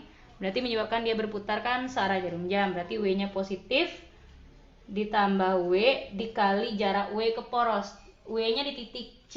Jarak W ke poros berarti panjang CA dikali L CA. Itu yang sama dengan 0. Nah, ini kalau seandainya yang ditanya adalah gaya tahan di titik B atau gaya normal di titik B, atau itu yang dinamakan dengan NB, Bu. Apakah gaya normal yang dialami orang dengan batang yang kita gambarkan? Enggak, karena kita tidak menganalisis orangnya. Yang kita analisis di sini adalah batangnya. Kenapa gaya beratnya kita gambarkan, Bu? Karena gaya berat ini mempengaruhi pergerakan batang. Kalau gaya normalnya tidak, gaya normal di orangnya tidak. Oke, kita lanjut. Jadi NA dan NB itu gaya tahan di masing-masing titik atau gaya normal di masing-masing titik tumpu. W itu merupakan gaya berat batang. Kalau seandainya ada W0 atau W beban, kalau seandainya beban, WO ini W0 ini adalah gaya berat orangnya. Kalau seandainya ini kotak di sini ya berarti gaya berat kotaknya. Oke, next kita coba lanjut ke contoh soalnya. Untuk contoh soal yang keempat ya, batang dengan 2 titik tumpu. Jadi batang bermasa 20 kg, beban bermasa 20 kg. Jadi ini bebannya yang bermasa 20 kg. Ditempatkan pada jarak 1,5 meter dari kaki A. Berarti dari ini sampai sini jaraknya itu 1,5 meter. Di atas sebuah tongkat mendatar yang bermasa 100 kg. Jadi ini ada tongkat dengan 2 buah penumpu. Masa tongkatnya di sini 100 kg. sepanjang 6 meter. Jadi panjang tongkat AB-nya adalah 6 meter. Berapakah gaya tahan yang bekerja di penumpu A agar sistem tetap dalam keadaan yang setimbang? Nah, yang ditanya di sini gaya tahan di A atau gaya normal di A. Berarti kalau yang ditanya gaya normalnya di A atau gaya tahan di A, kalau yang ditanya gaya tahan di titik A, berarti kan kita pakai porosnya harus di B ya. Kita ambil poros di B. Nah, gitu kan caranya. Kita ambil porosnya di B. Berarti sigma momen gaya dengan poros di titik B-nya, sigma momen gaya atau sigma torsi saat porosnya di titik B-nya harus sama dengan 0. Nah, berarti kita uraikan gaya yang bekerja. Kita ambil B-nya jadi poros. Kita gambarkan gaya normal di titik A. Ada gaya normal sebesar NA. Lalu di sini ada gaya berat beban atau WB. Di sini ada gaya, di bagian tengah batang itu ada gaya berat batang atau W saja. Lalu di sini di ujung B itu ada gaya normal di titik B atau gaya tahan di titik B atau NB. Dan gaya normal dari batang, antara batang dan kotak itu tidak usah kita uraikan ya, karena kita tidak melihat pergerakan kotaknya, yang kita lihat hanya batangnya aja. Oke, nah kita misalkan di sini titiknya titik C, ini titiknya titik B, titik D. Jadi dimisalkan aja daripada ragu-ragu nanti ya. Oke. Nah, sekarang kita lanjut nih. Berarti kalau torsinya di B, kita lihat mana gaya-gaya yang menyebabkan batangnya berputar. Oke, kita lihat di sini. Berarti kalau batangnya di B porosnya, NA-nya kita dorong ke atas, berarti dia akan berputar berlawanan arah jarum jam. NA-nya diputar, berarti akan berputarnya searah putaran jarum jam ya. Oke, berarti ini kita putarkan searah jarum jam positif. Lalu di porosnya di B, W-nya kita tarik ke bawah, berarti menyebabkan batangnya berputar berlawanan arah jarum jam. Berarti tandanya nanti WB ini tandanya adalah negatif. Oke, WB-nya negatif. Lalu W-nya juga negatif, ya kan? Untuk W-nya kita juga putar di bagian tengah, juga menyebabkan batangnya berputar berlawanan arah jarum jam. Nah, makanya kita masukkan di sini, berarti NA dikali jarak NA ke poros itu sebesar LAB. Oke, LAB, ya kan? Lalu ada WB, WB-nya negatif, berarti WB dikali jarak gaya WB ke poros WB itu di titik C, berarti jaraknya ke poros dari C ke B sepanjang CB. Lalu dikurang lagi W-nya, W dikali jarak W ke poros. Berarti anggaplah W ini di tengah-tengah letaknya, berarti L D B sama dengan 0. Nah, sekarang kita lihat nih, NA-nya ditanya, LAB-nya panjang batang AB, LAB. Katanya tadi panjang batangnya 6 kilo kan, berarti ini 6 meter dikurang WB.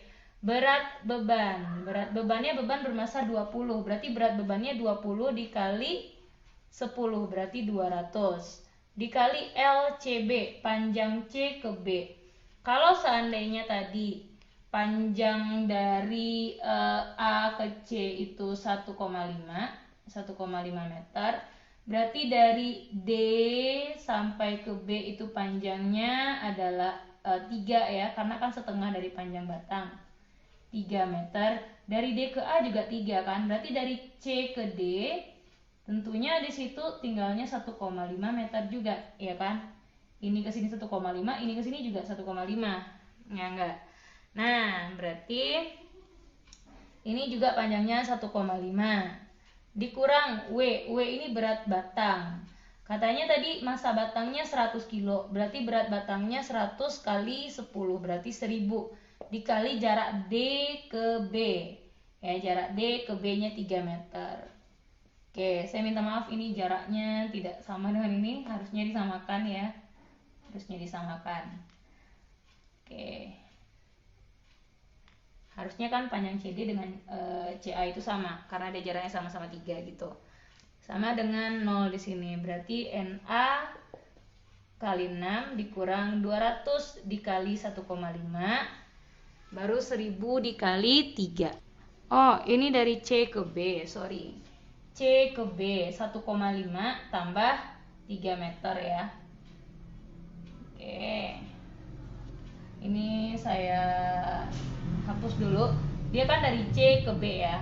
Dari D ke A itu 3. Dari C ke A itu 1,5. Berarti dari C ke D kan 1,5 tuh. Berarti dari C ke B 1,5 tambah 3. Jadinya kan 4,5 di sini harusnya. 4,5. Berarti 200 dikali 4,5 900 dikurang 1000 kali 3 3000 sama dengan 0. Oke, berarti 6 dikali NA dikurang 3900 sama dengan 0. Berarti 6 dikali NA sama dengan 3900. Pindah ruaskan. Berarti untuk NA nya sendiri 3900 dibagi 6. Oke, 3900 dibagi 6 di sini. Dapatnya 650. 3900 dibagi 6 berarti NA-nya 650 Newton. Oke, jadi itu untuk NA-nya ya. Kalau nggak kelihatan kita sambung di sini. Berarti NA-nya 650. NA 650 Newton. Oke, kelihatan ya. Kita coba next ke bentuk selanjutnya. Ini bentuk kesetimbangan yang terakhir, yaitu kesetimbangan batang yang terletak pada bidang. Nah, di sini bidangnya adalah dinding dan lantai ya. Kalau kita lihat di sini kita punya batang AC. Jadi kita punya batang AC. Kita misalkan ini titiknya titik B. Lalu AB itu merupakan dinding yang licin, sedangkan BC itu merupakan lantai yang kasar. Jadi yang kita pelajari di sini untuk dinding licin dan lantai kasar. Oke, sekarang kita gambarkan uraian ini. Syaratnya sama, sigma torsi sama dengan 0, sigma fx sama dengan 0. Itu kuncinya. Berarti kita gambarkan gaya yang bekerja di masing-masing titik atau di masing-masing sistemnya yang ada pada batangnya. Sekarang di titik C, karena dia terletak pada bidang, maka di titik C ada gaya normal yang bekerja. Nah, sebesar NC. Di titik A juga ada gaya normal yang bekerja sebesar NA. Jadi gaya normalnya bisa diperpanjang ya. NC juga bisa diperpanjang. Lalu di bagian tengah batang, di bagian tengah-tengah batang, itu ada gaya berat batang. Oke. Itu yang W batangnya. Atau W-nya saja. Dan di ujung bawah C ini juga ada gaya gesek karena kan tadi lantainya kasar. Jadi kalau kita punya seperti ini batangnya, ini batang AC-nya atau tangganya, tergelincir dia seperti ini, kan kemungkinan jatuhnya seperti ini ya, nggak mungkin seperti ini jatuhnya. Tergelincirnya seperti ini pasti. Maka ujung bawah ini akan terdorong ke kanan, ya kan? Sehingga gaya geseknya menyebabkan dia ke arah kiri. Jadi dia kalau tergelincirnya seperti ini, nah dia akan terdorong ke bawah seperti ini. Gitu tergelincirnya. Karena dia akan terdorong ke kanan ujungnya, maka gaya geseknya ke arah kiri. Oke. Nah, sekarang kita lihat lagi nih, kita lihat lagi masing-masing gayanya. Kita mulai dari sigma F-nya dulu. Nah, karena sigma F-nya 2 di sini, berarti ada 2 ya. Ada sigma Fx, ada sigma Fy. Dua-duanya harus sama dengan 0. Ya. Berarti kita lihat lagi sigma Fx-nya sama dengan 0. Oke, untuk sigma Fx sama dengan 0, kita lihat gaya-gaya yang bekerja di sumbu X. Di sini ada Na dan ada Fg. Ya, berarti Na-nya kan di sumbu X, Fg-nya juga di sumbu X. Kalau dia sigma F, itu kita lihat arah panah kan. Kalau arahnya ke kanan dan ke atas itu positif. Ke kiri dan ke bawah itu negatif. Sekarang antara Na dengan Fg, Na itu ke arah kanan, berarti Na-nya positif. Na positif, FG-nya ke arah kiri berarti FG-nya negatif, gaya geseknya negatif, sama dengan 0. Berarti untuk NA-nya besarnya di sini sama dengan FG. Maka NA besarnya akan sama dengan F gesek. Oke, ini untuk yang pertama. Atau kalau mau diubah lagi bisa, Kalau kita mau cari NA-nya, kalau seandainya koefisien yang dikasih tahu, berarti mu gesek berarti dikali dengan gaya normal kan? Gaya normalnya di titik apa? Karena gaya geseknya bekerja di titik C, maka gaya normalnya kita pakai gaya normal di titik C. Nah, jadi bisa ini juga nih. Jadi terserah mau pakai yang mana sampai mana sebenarnya. Itu kalau mau diperpanjang lagi. Nah, sekarang sigma fx-nya udah. Kita masuk ke syarat kedua, sigma fy-nya juga harus sama dengan 0. Nah, untuk sigma fy di sini kita ambil gaya-gaya yang bekerja di sumbu y atau gaya-gaya yang vertikal. Gaya yang vertikal di sini ada w dan nc. Untuk yang positif di sini adalah nc karena nc kan ke atas ya. Berarti gaya normal di c atau nc-nya dikurang W sama dengan 0 karena W ke bawah. Nanti gaya normal di C besarnya itu sama dengan W atau M dikali G. Ini untuk persamaan yang kedua. Jadi NC yang di atas ini bisa diganti dengan W, tergantung dia di bawah persamaannya. Oke, nah sekarang kita lihat nih torsinya. Ya, untuk torsinya juga harus sama dengan 0. Berarti sigma torsi harus sama dengan 0. Berarti untuk sigma torsi di sini yang punya momen gayanya yang mana ya Bu yang kita harus ambil porosnya? Pilihlah poros di mana di titik tersebut bekerja banyak gaya. Kalau di titik A hanya bekerja satu buah gaya, di titik tengah hanya satu buah gaya yang bekerja, di titik C ada dua buah gaya yang bekerja. Berarti di titik mana yang paling banyak gayanya?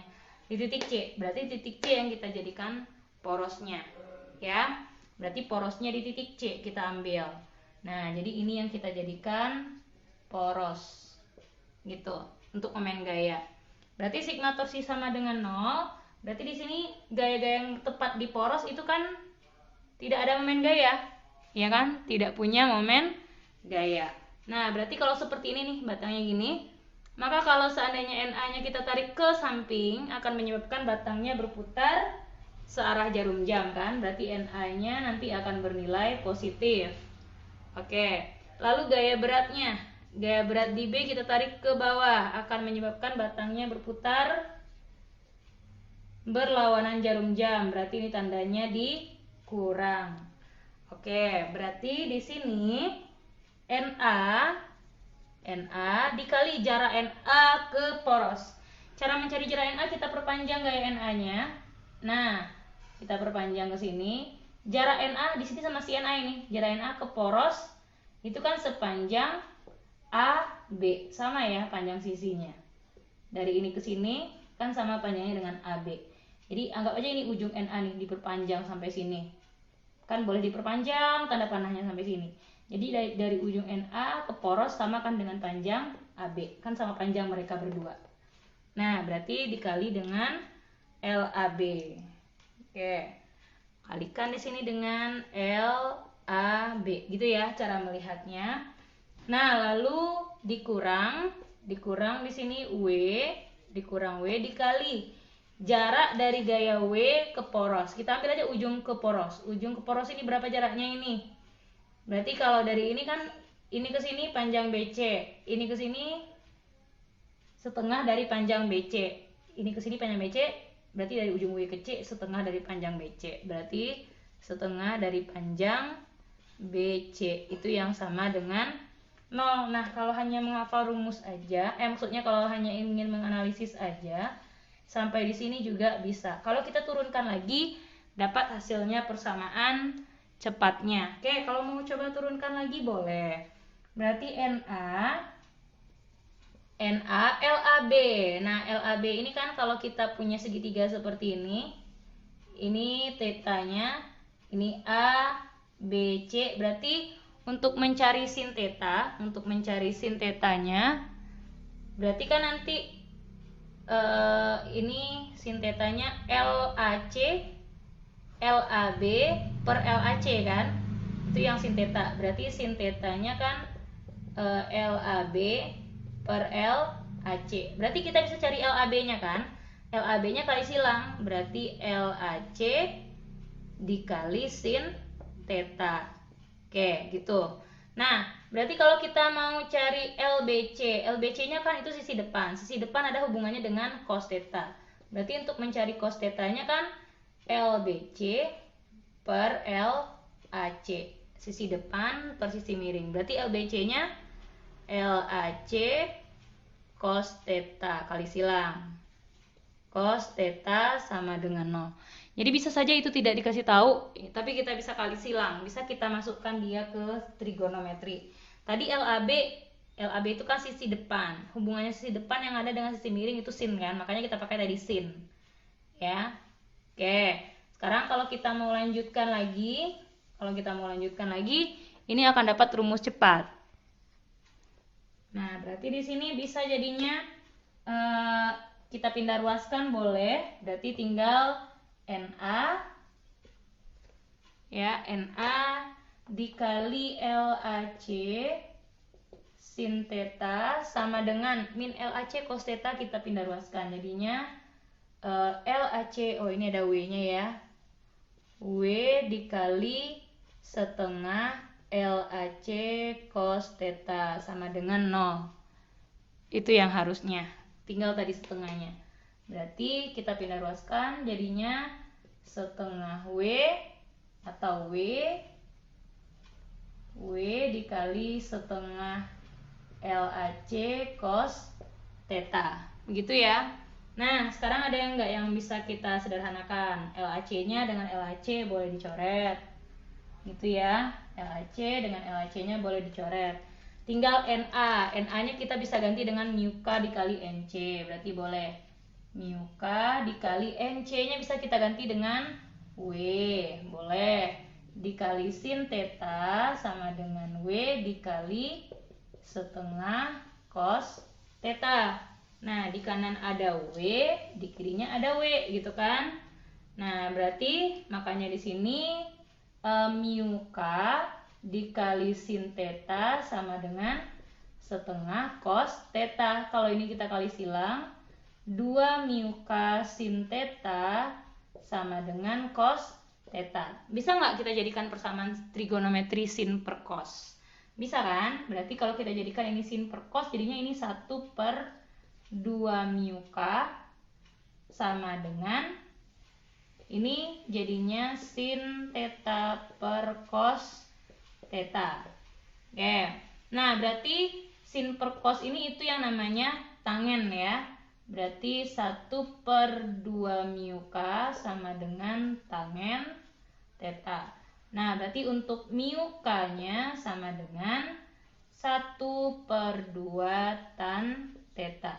Nah, untuk rumus cepatnya, inilah yang dinamakan rumus cepat. Nah, nih dikasih love di sini, itu tandanya itu rumus cepat. Jadi kalau mencari koefisien gesek bisa pakai persamaan yang di bawah ini aja. Oke, kita lanjut ke contoh soal. Oke, kita lihat contoh soal yang terakhir di kesetimbangan. Sebuah tangga PR panjangnya 4 meter dan masanya 30 kg. Oke, berarti dikasih tahu di sini panjang PR ya. Kalau mau bikin diketahui boleh panjang PR-nya 4 meter, lalu masa tangganya 30 kg. Disandarkan pada dinding vertikal yang licin seperti pada gambar. Oke. Di sini katanya di soal juga dikasih tahu sudutnya yang dibentuk di sini adalah 60 derajat. Sudutnya katanya 60 derajat. Oke. Tentukanlah yang A besar koefisien gesek, yang B di sana gaya normal di titik P. Oke, kita uraikan dulu gaya-gaya yang bekerja pada tangganya. Tangga berada di titik P, itu bersentuhan dengan bidang, berarti ada gaya normal sebesar NP, gaya normal di titik P. Lalu ada gaya normal di titik R.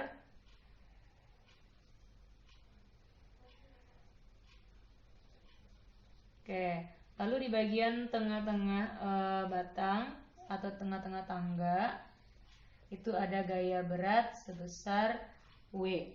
W tangga atau W batang.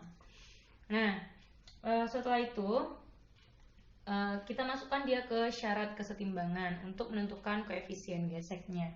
Oh ya, satu lagi. Ada gaya gesek. Berarti gaya geseknya di sini bekerja ke arah kiri. Oke ya.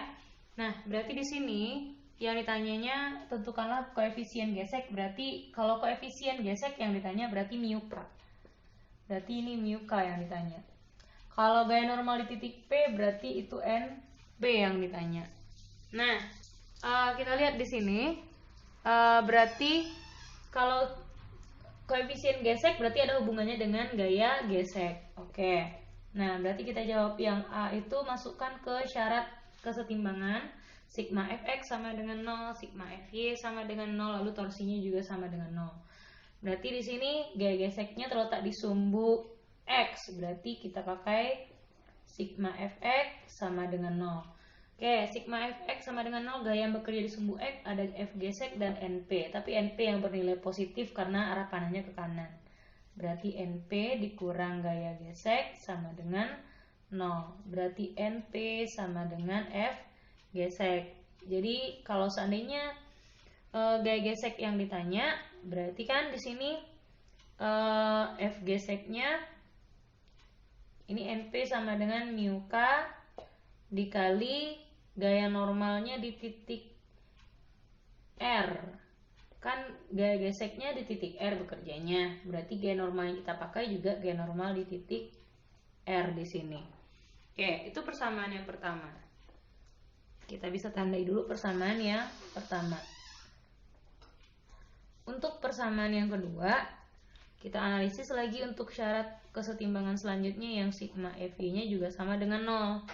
Sigma Fy-nya sama dengan 0 berarti di situ dia bekerja di sumbu Y gayanya. Ada NR dan ada W. Berarti gaya normal di R. Berarti di sini NR-nya yang positif karena ke arah atas dikurang W sama dengan 0. Berarti NR-nya sama dengan W. Berarti NR di sini kita boleh ganti dengan W. Oke. Ini ya. Sudah ada dapat dua persamaan. Kita lanjut ke syarat yang ketiga. Silakan diamati dulu. Kita lanjut ke syarat yang ketiga.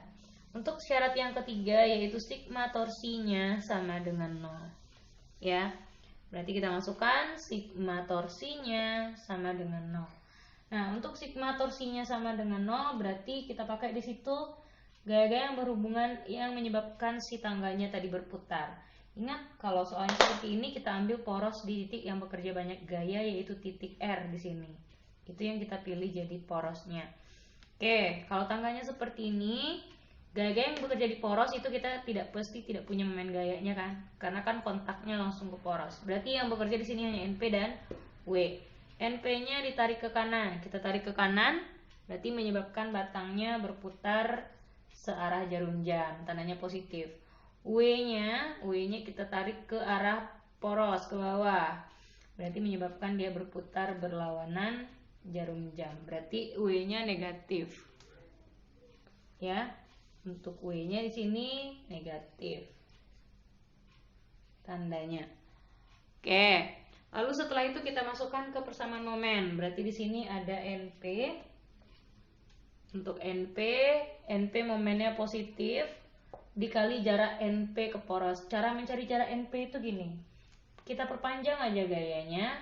Nah, jarak NP ke poros sama nggak dengan jarak P ke Q? Kan panjang sisinya sama nih.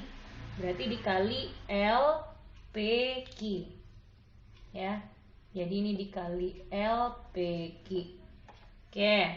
Lalu di sini yang punya momen gaya W-nya, tapi tanda momen gayanya negatif. W dikurang W dikali jarak W ke poros. Berarti kalau ini posisinya pas di tengah, kalau kita gambarkan uraian gayanya ini harusnya pas di bagian tengah ya. Ini ke sini. Jadi jarak dari ujung W ke R ini sama dengan setengah dari panjang QR. Gitu. Jadi ini dikali setengah dari panjang QR itu yang sama dengan 0. Nah, sekarang berarti kita bisa ini ubah LPQ-nya dengan LQR-nya. Ya, kalau kita mau cari LPQ, kita punya segitiga di sini. Untuk mencari LPQ ini adalah sisi depan. Kalau hubungan sisi depan berarti itu dengan theta ya. Sin theta sama dengan sisi depan LPQ per sisi samping sudut. Sisi miring, sorry. Sisi miringnya LPR. Nah, berarti untuk mencari LPQ-nya NP dikali panjang PR dikali sin theta dikurang W dikali setengah LQR lagi. LQR ini dia sisi depan. Sisi depan ada hubungannya dengan cos. Berarti LQR per LPR. Berarti LQR bisa kita ganti dengan LPR cos theta sama dengan 0 gitu. Nah, sekarang kita boleh pindah ruaskan. Ya, kita bisa pindah ruaskan yang ini. NP dikali LPR sin theta sama dengan, ini maaf tanda sama dengannya tidak sejajar karena keterbatasan tempat ya, sama dengan W dikali setengah LPR cos theta. Oke. Nah, di sini ada yang bisa kita sederhanakan. Ada LPR, ada LPR. Jadi kita bisa sederhanakan di sini. Oke, NP-nya kita juga bisa ganti tadi. NP-nya kita bisa ganti dengan mu K kali R kan? Mu K dikali NR. NR-nya juga bisa diganti dengan W. Kan ingat tadi kita dapatnya NP. NP-nya sama dengan mu K kali NR. Tapi kan NR ini sama dengan W tadi. Nah, karena dia sama dengan W, berarti di sini boleh kan kita ganti di sini dengan W. Nah, dikali sin theta sama dengan W dikali setengah cos theta. Nah, di kiri ada W, di kanan ada W juga. Kita bisa coret. Berarti 2 mu K, kita kali silang. 2 mu K sama dengan 2 mu K sin theta. Tetanya 60, sin 60 sama dengan setengah cos 60. Oke, berarti ini sin 60 itu kan setengah akar 3 ya. Berarti 2 mu K kali ini setengah akar 3 sama dengan setengah cos 60 itu juga setengah. Oh, ininya udah dikalikan. Sorry, berarti di sini tinggal cos theta lagi nih. Cos 60 karena duanya udah dikali silang. Berarti ini dikali setengah. Oke, di kiri ada setengah, di kanan ada setengah. Berarti boleh dicoret kan? Berarti 2 mu K. Kalau kita lihat lagi gini. Oke, berarti kan bisa dicoret. Kita bisa pindah sebentar. Berarti kan kita dapatnya ini lagi. 2 akar 3 kali mu K sama dengan 1. Berarti untuk cari mu K-nya sama dengan 1 per 2 akar 3. Itu dapat mu K-nya. Kalau pakai cara cepat, untuk cara cepat ini sebenarnya bisa dipakai dan hanya terbatas jika hanya batang aja sistemnya. Tapi kalau di atas batangnya ada sesuatu lagi, ada orang atau ada benda lagi, kita nggak bisa pakai cara cepatnya. Berarti kalau mau cari cara cepat bisa kita pakai nih mu K sama dengan 1 per 2 tan theta. Langsung aja. Berarti 1 per 2 tannya tan 60. Oke. Tan 60 itu kan sepertiga akar 3 ya. Oke. Oh, tan 60 akar 3, sorry. Berarti setengah akar 3. Sama kan? Nah, jadi mu K-nya sama. Jadi ini boleh dirasionalkan dulu. Akar 3 kali akar 3 nih. Akar 3 kali akar 3. Boleh disederhanakan, dirasionalkan dulu. Dapatnya 1 akar 3 per 6. Oke, ini juga dapatnya dirasionalkan, akar 3 per akar 3 sama dengan akar 3 per 6. Jadi kan boleh-boleh aja ya, mau pakai yang mana, mau pakai yang mana. Ini untuk cara cepatnya. Oke, itu cara cepatnya. Oke ya. Nah, jadi ini untuk cara cepatnya. Next, kita lanjut ke yang B. Yang B ditanyakan gaya normal di titik P. Berarti untuk mencari gaya normal di titik P, kita akan dapat persamaan 1. Tadi cek persamaan 1 NP sama dengan mu K dikali gaya normal di R kan. Nah, berarti mu K-nya kita dapat tadi akar 3 per 6. Ya kan, dikali NR. NR-nya gaya normal di R. Berarti dikali NR. Kita cari dulu nih NR-nya. NR itu selain NR apa? NR-nya sama dengan W kan? Nah, jadi boleh di sini sama dengan W. Jadi akar 3 per 6. W-nya katanya di sini masanya 30. Masanya 30, berarti W-nya boleh kita ambil di sini 330 kali 10 ya. Berarti ini 6, ini 300, sisa di sini 50.